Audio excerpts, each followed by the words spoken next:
Tumekuja katika hospitali ya taifa ya Muhimbili tawi la Mloganzila kwa ajili ya kuleta asante yetu kidogo ya sindano za 1cc kwa ajili ya kusapoti jitihada zinazofanywa na Mheshimiwa Rais katika kutekeleza sera ya sekta ya afya, pamoja pia kusapoti jitihada za ndugu zetu viongozi wa hospitali ya Muhimbili katika tawi la Mloganzila. Tunatambua jitihada anazozifanya Mheshimiwa Rais katika kusapoti kwa kuweka bajeti nzuri kwa ajili ya Wizara ya Afya, lakini pia sera zilizokuwa wezeshi na zilizokuwa nzuri kwa ajili ya upande wa afya. Na pia wenzetu Mloganzila wanajitahidi kutoa huduma nzuri kwa jamii. Kwa sisi katika kuguswa tukasema tulete asante yetu ya sindano ambazo zinaweza zikatumika kwa ajili ya utoaji wa chanjo. Kwa idadi ni sindano 30,000 zenye thamani ya shilingi za Kitanzania milioni 25. Tumekuwa na mwendelezo wa kufanya majambo haya.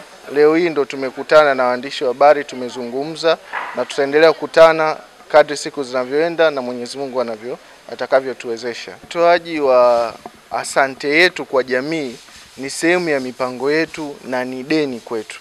Tumeanza leo hii katika hospitali kubwa ya Muhimbili tawi la Mloganzila, lakini utakuwa ni mwendelezo na tutaendelea kuonana. Rai yangu kwa vijana tunapaswa tujitume, tusikae kutegemea kwamba mtu akuazie kitu afu akupatie ufanye.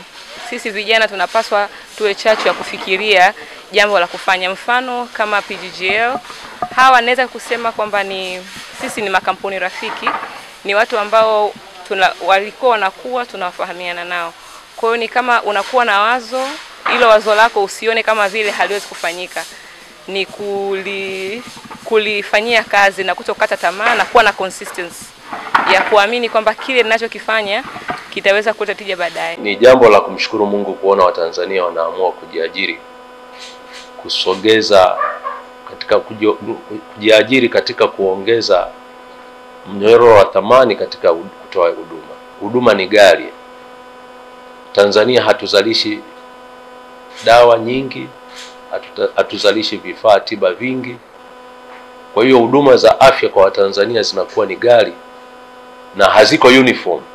Lakini tunapoona Watanzania wamejikita katika kuona kwamba wanazalisha, wanafungua viwanda ndani nchini, ni mwanzo mzuri wa kuhakikisha kwamba sasa tutakuwa tuna upatikanaji wa vifaa na dawa chini, na hatimaye kuanza kuboresha huduma kwa Watanzania, kwa sababu vifaa hivi vitapatikana kwa bei rahisi na huduma zitatolewa kwa bei ya chini, lakini katika ubora ule ambao ungeweza kutolewa kama vifaa vingetoka nje. Nipende kuchukua nafasi hii kuwashukuru sana Partners Global Group ambao wameona wachangie na wenyewe jitihada zetu, watuunge mkono jitihada zetu za kutoa huduma kwa kutoa mchango wao wa vifaa tiba. Na hii ni kuonyesha kwamba sisi tunaoendeleza huduma hizi tunahakikisha kwamba tutaendelea kutoa huduma bora kwa viwango na uongozi na usimamizi ule ambao Profesa Janabi aliuasisi.